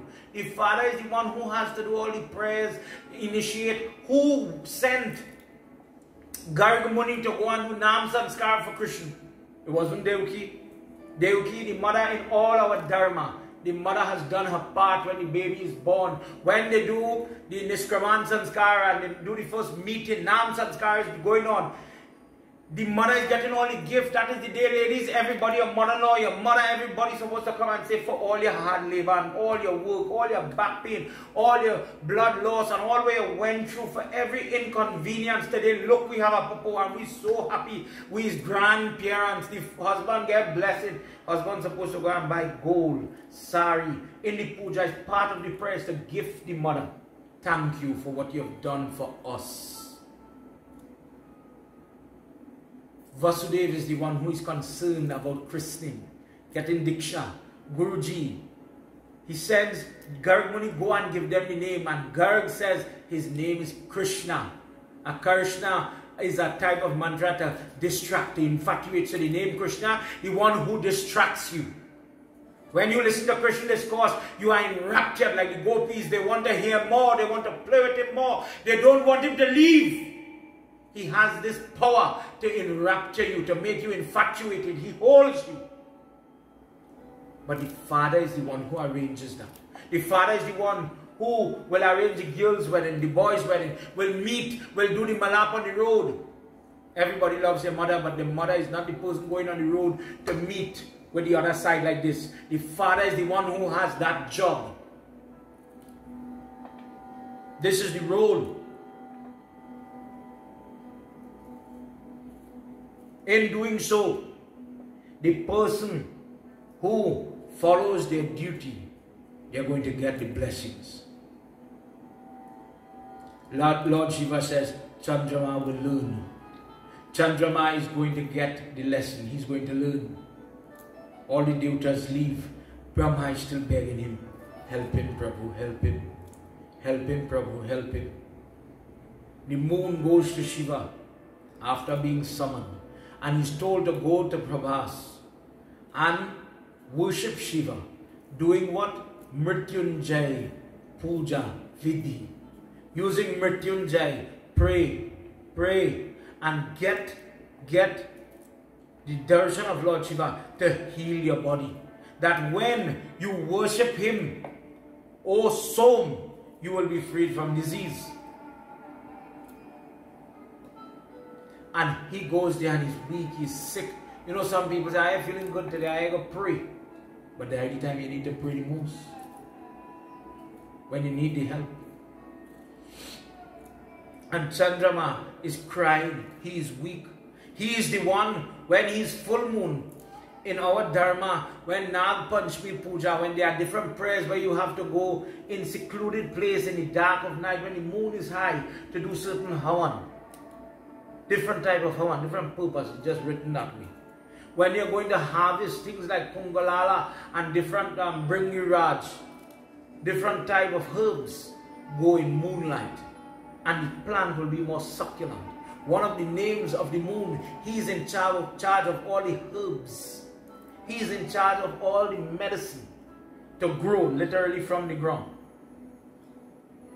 And for this reason, he has a hand to play in the efficacy of medicine. You see people talking about the efficacy of vaccine right now. One way you pray, and remember this, one way you worship and you pray so that my vaccine, I can get a vaccine, I can get some hope. Let it work, let it be effective. Dear God, don't let the children have to get vaccine. Don't let it reach there. We don't know what side effect it might have on the woman's anatomy in terms of the fertility, because we see it now. Trinidad has the highest infertility rate. And what is it? Because what we drink in the plastic, what we eat in from, and what they put in the vegetables and the feed for animals. The food, the stuff that we put in our body is damaging our body. We came from people who used to have 20 children normal. It didn't have C-section. When the Father Razak reached Trinidad, think what I see. And the same descendants, now we're different. And because of that inherent thought, parents are skeptical about giving the vaccine. Yes, the vaccine have good, but we don't know so much, and that is the doubt. And as Hindus, what to do? Worship the moon, and we're going to talk about that more tomorrow night.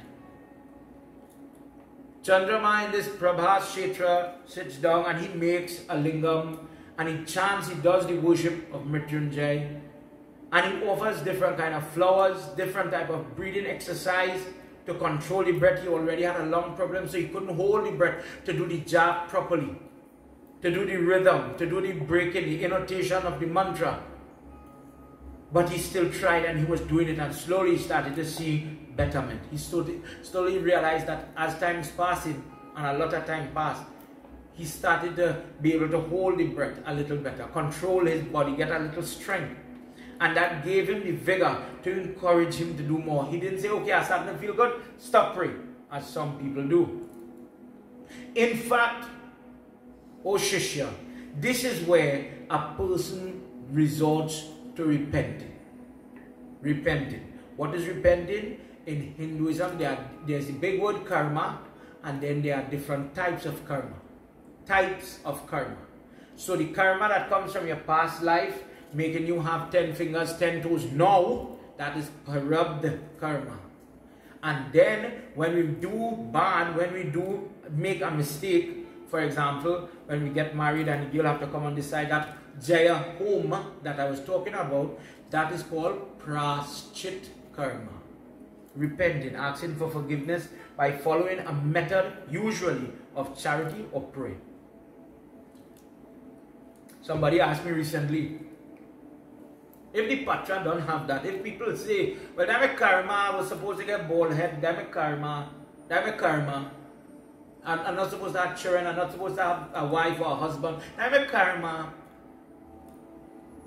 then why do you pray? If you are not in control of your destiny, this is the Hindu now, please understand the Hindu concept. And with that, karma has reincarnation, as we were talking about the different animals. Now we see the link. How does God know who to make ants, who to make a bird, who to make a human? How does He know it? Based on your actions, your karma. And your soul comes again, goes again, comes again, goes again, comes again. But when I make a mistake, I want to atone for it now.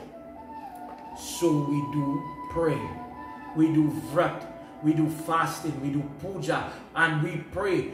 Why? Because when you are doing like how this guy is fasting and doing prayer, doing Mrityunjay mantra, offering flowers that have different type of nectar. So I'm giving Lord Shiva sweet flowers so that I will in kind get sweet times. If you take, for example, bay leaves and you offer tattered leaves, torn leaves, damaged leaves to the lingam, the karmic reaction will be you will get eye-related problems. You will get sick with your eyes. You will get blindness if you're not careful. It is better to offer one good bay leaf than 108 bad leaves in terms of holes, tears, rips, broken leaves, etc. Praschit karma is the act. For example, we had a puja today, and at the end of the puja, I heard Baba say Gayatri Om Bhurvaswata Savitur Varinyam 3 times. What is that about? Gayatri mantra is an example of a tool that is used to free the person of karma. Every time you say it, the sin of 24 hours is burnt away. So when they have the puja, the first one, dear God, forgive me for the sins of my thoughts. I didn't curse anybody, but God knows I do it to them in my mind for that sin. Then the second Gayatri, dear God, today I had my prayer, but in case I committed sin because of my mouth, I lied, I spoke harsh words, God forgive me. The third one, dear God, in case I did anything with my hands, as I say, I kicked the dog. You know, we all have to go by the neighbor to pick a leaf for our flowers. You didn't ask for it, you teeth it. And then you come and say, Lord Shiva, this flowers is my flowers. This is my prayers. This ain't your flowers. And I'm going to give you it for X, Y, and Z. You teeth the flowers. You teeth it. You know you teeth it. You didn't have the patience or even the decorum to ask, Uncle, I could pick 2 flowers today. We have a little prayers. To get that permission. To say you won't get this sin. We say Gayatri for forgiveness. This is the mode under which a Hindu comes to the point where we must do prayer. We must do good karma. Just like maths. When you have a negative and you put a positive, it cancels out. -1 plus +1 will cancel to 0. Likewise, you have negative karma following you. Bad things are happening in your life. You know what? Let's start to do some good. Let's start to do some worship, some fasting, some puja, something so that I can nullify the effects of this karma right now. And as you're growing, those activities change. Those things can, grow with you so that your soul could become better, better, better, better. Freedom from karma. That and all is possible. When a person does these type of gift-giving charity, the person starts to see miracles in their life. Things start to change. I realized once I do a Durga Puja, the businesses do good. Once you see we do Shiv Puja in this house, the marriage, do argument here. Once we do Lakshmi Puja for Diwali, we houses have barakat, we just get a safe. You see that child of mine, once I do a Hanuman Puja, he don't get sick at all. People speak about these things. But have you ever thought about it? Have you ever really assimilated what you are doing when you pray. This is the power of your prayer. If anything, this is the power of your prayer. And Chandrama, the moon, is learning it, and he did it, and for a long time he prayed ardently. He didn't jib, he didn't deviate. And one day Lord Shiva appeared. He says, "Oh Chandra, I'm very happy with you. Ask for your desire." He says, "Prabhu, I have learned my lesson, and I am going to be very fair in my marriage. I have realized the wrong ways that I had. Madi Baba, forgive me of my sins, and bestow upon me the ability to be what I was and who I was, free from this sickness." Lord Shiva takes away the consumption, but he says, "You see that word your father-in-law put on you? That can't disappear. That has to remain. So for one fortnight, you will dim the dark fortnight. Krishna Paksha in the Hindi way, in the Patra way. And then by my darshan, from that dark point, you will start to come back bright to full moon. Shukla Paksha, the bright fortnight. Hence the fortnight system was created." He says, "You must remember that humility is paramount."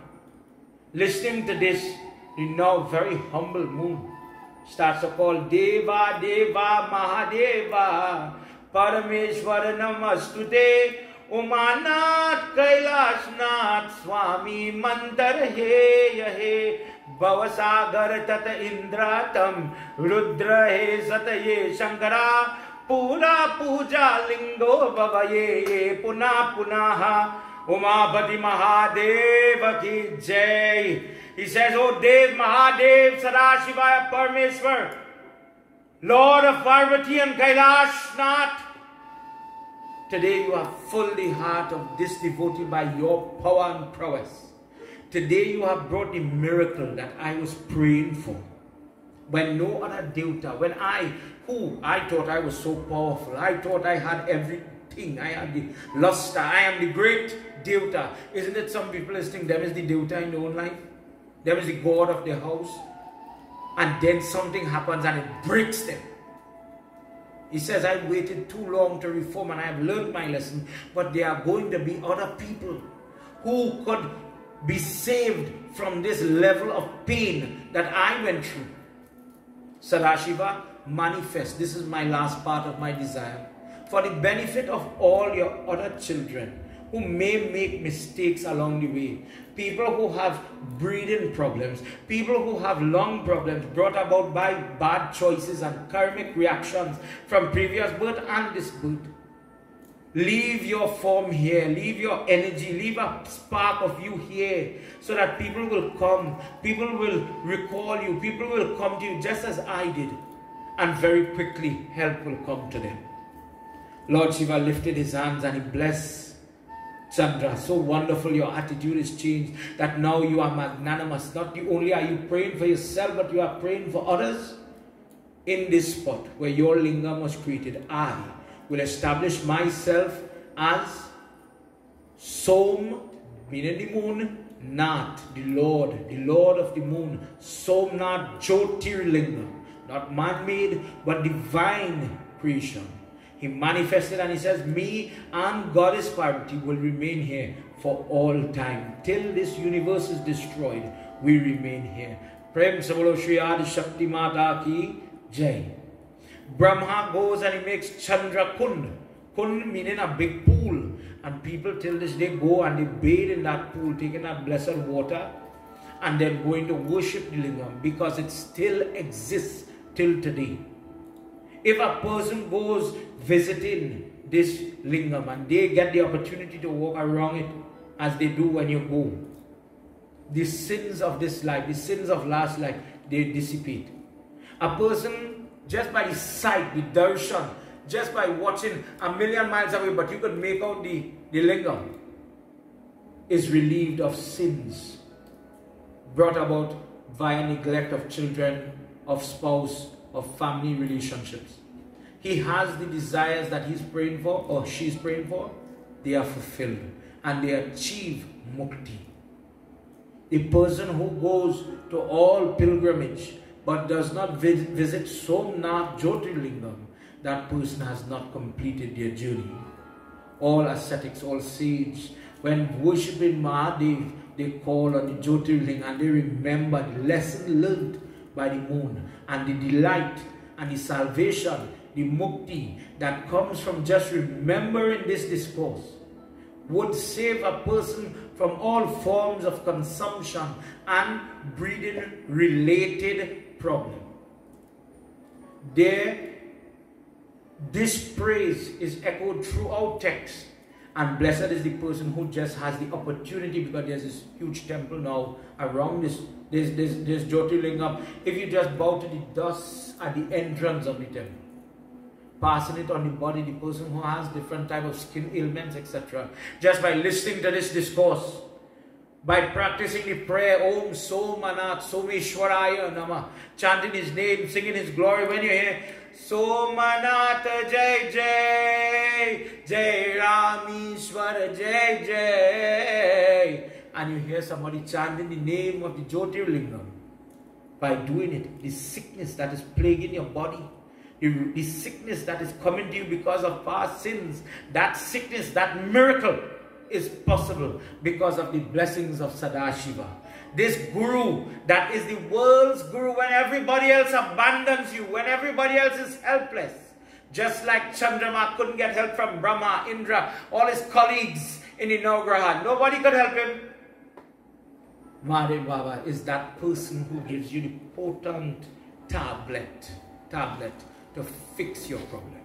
If only you'd walk through the door. If only you change Sam, Dam, Bade, Danda.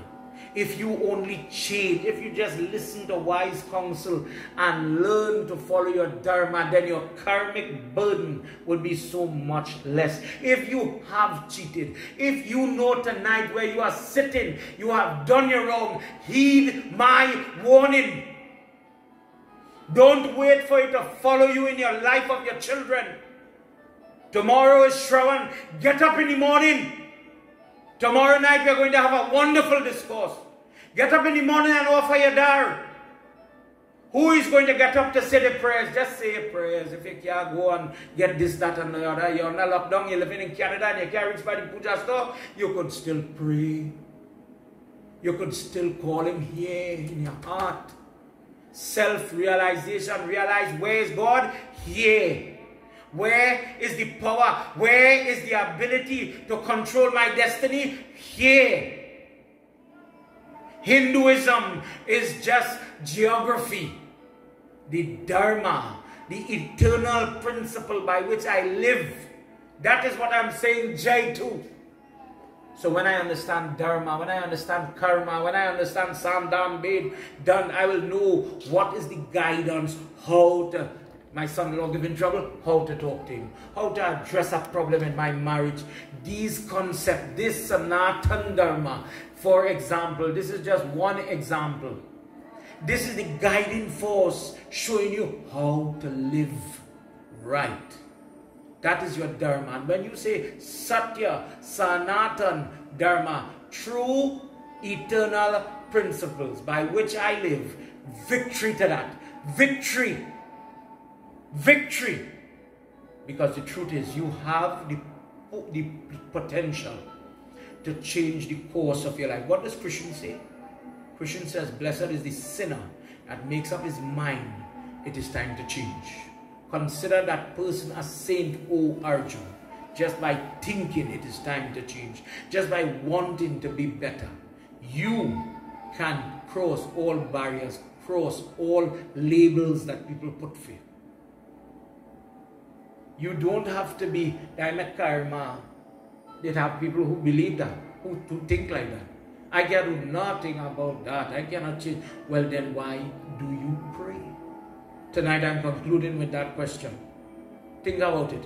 For those of you viewing, it was a wonderful night. I'm sorry for going over a little time, but we had a lot to talk about.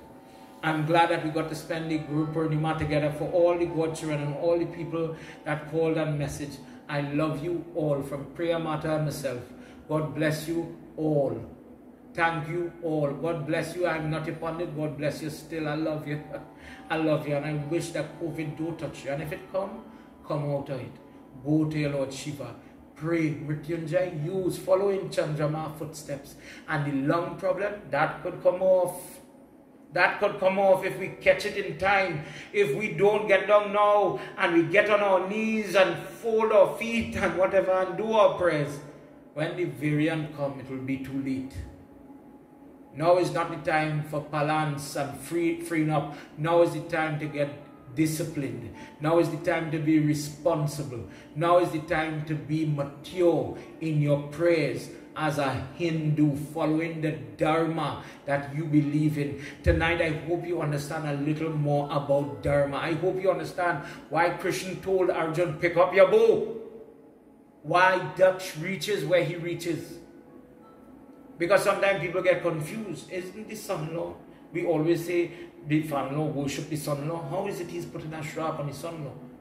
There was a procedure. There was a concept behind it.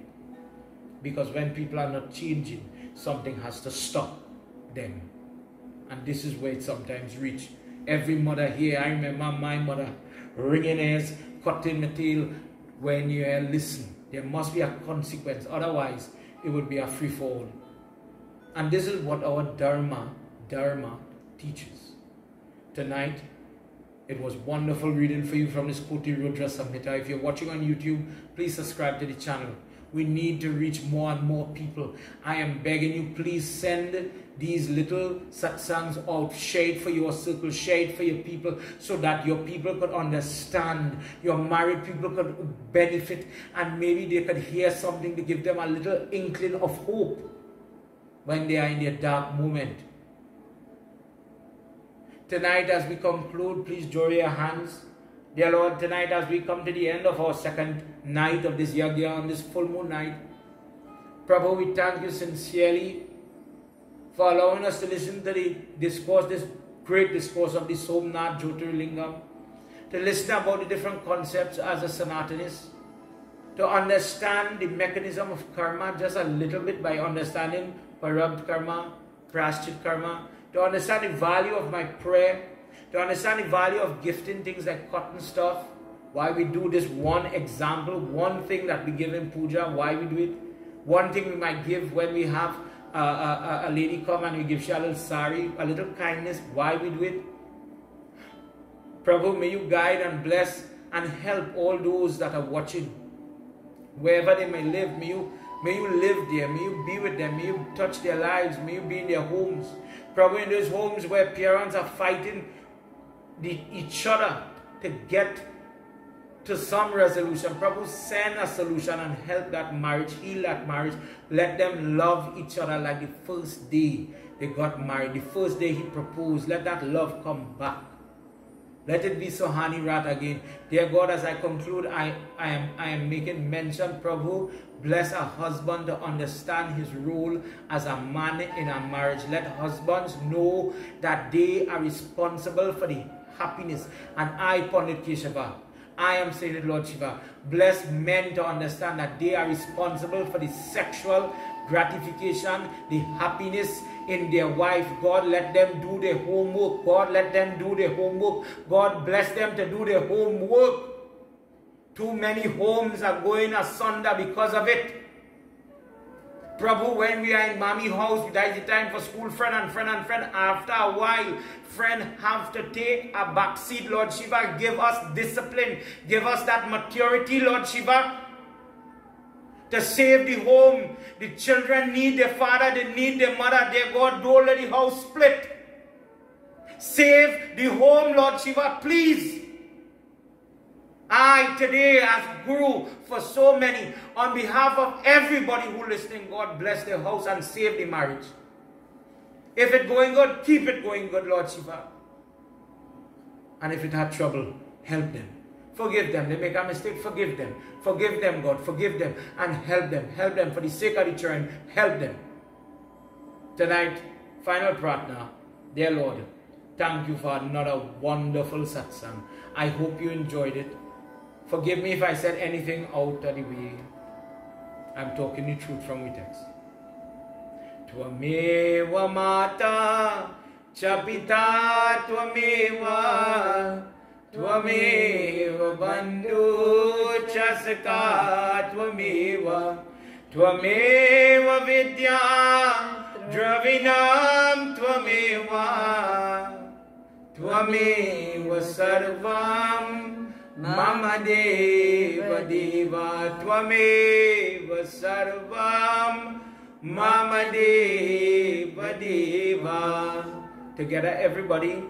Om Shanti Shanti Shanti Hari Om. Together.